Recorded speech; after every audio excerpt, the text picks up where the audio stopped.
So, no one tells you the three most important knee replacement decisions happen before surgery. Of course, I'm going to. And what surprised me was that the three decisions that changed both of my knee replacement recoveries had nothing to do with the surgery itself. That all happened before I even walked into the operating room. Today, I'm going to share with you those three decisions, the one thing no one prepared me for after surgery, and how those lessons eventually became the recovery method that I teach today. We're going to get started on all that, but first, we need to go to Cabo. Now, before I tell you about Cabo, I need to tell you about the life that I was living before that trip to Cabo. First of all, every time I walked, every time I stepped down, it was painful. Even stepping up onto a curb hurt. Stairs had become something I avoided a long time ago, and I routinely got into an argument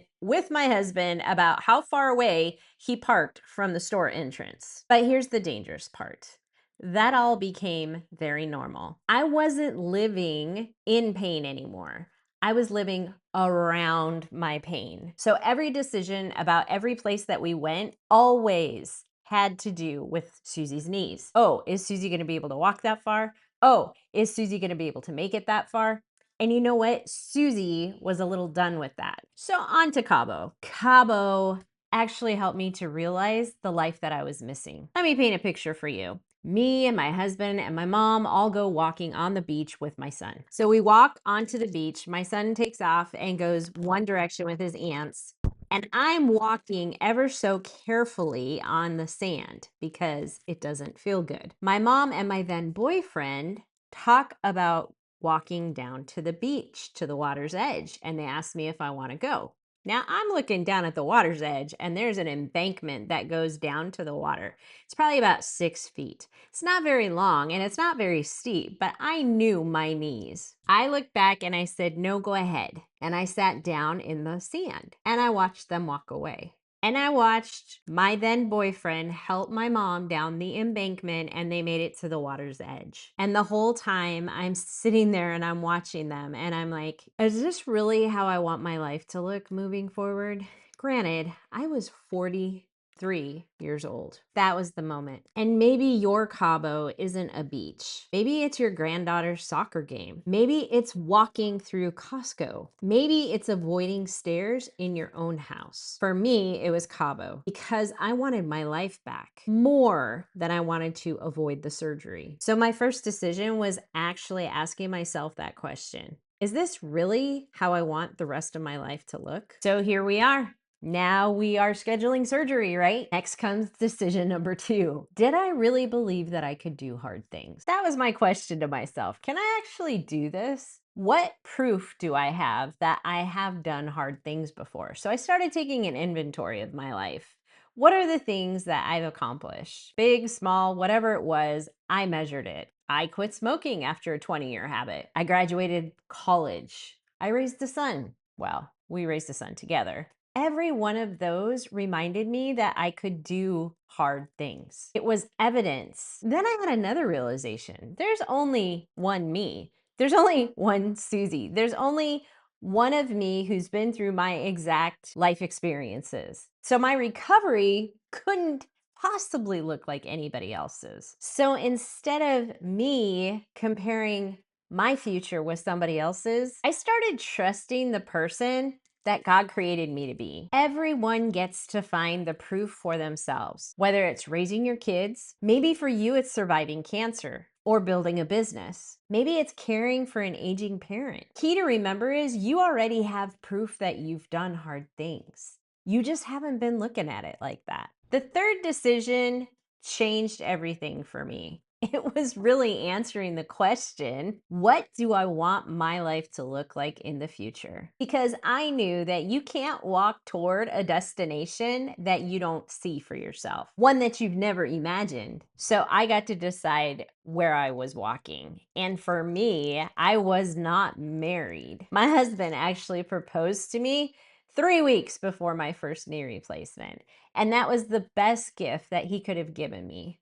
because it gave me a perspective. It gave me a focus. It gave me some place to look. I knew what I wanted for my future. I wanted to travel. I wanted to walk pain free. I wanted to wear 3.5-inch heels on my wedding day. And I wanted to live without thinking about my knee every minute of the day. You get to decide what that looks like for you. Maybe it's getting on the floor with your grandkids, taking a vacation to an exotic place. Maybe it's getting outside and gardening again, or learning how to swim, simply walking around without planning every step. And now we get to the good part. The one thing that nobody prepared me for after surgery. Because here's what surprised me about walking through this surgery is that the surgery is actually not the hardest part. I was more scared of it than anything, but it wasn't, it's probably the easiest part of this entire recovery. They literally put you to sleep, you wake up, and you have a whole new knee. Recovery, well, that was a little bit heavier because there are parts that nobody prepared me for. The exhaustion, the lack of sleep, the never-ending emotions, the fear of not being able to move past things, wondering if I was behind. Recovery is where thoughts show up, and it's managing those thoughts that surprised me. Thoughts like, I'm behind, I'll never get there, I'm failing. Those thoughts, they can't be ignored. They shouldn't be ignored. They just need a little perspective. And that comes with one word: yet. So I'm behind becomes, I feel like I'm behind, yet my physical therapist tells me all the time how I am on track. I'll never get there becomes, I'm not there yet. I'm failing becomes, I'm learning. I didn't realize it at the time, but that's exactly what I was doing. I was deciding. I was reminding myself of who I already was. I was picturing my life the way that I wanted it to be, the one that I was walking toward. And I was changing my thoughts one word at a time, one moment at a time. Years later, that became the Yetter Getter recovery method. Not because I sat down and created a framework, because I looked back over my own recovery and I realized that was the path that carried me through recovery. So if you've already decided to have a knee replacement, I want to leave you with these 3 questions. What is your Cabo moment? The moment you realized, I don't want to spend the rest of my life like this. 2, what are your confidence chips? I call confidence chips those little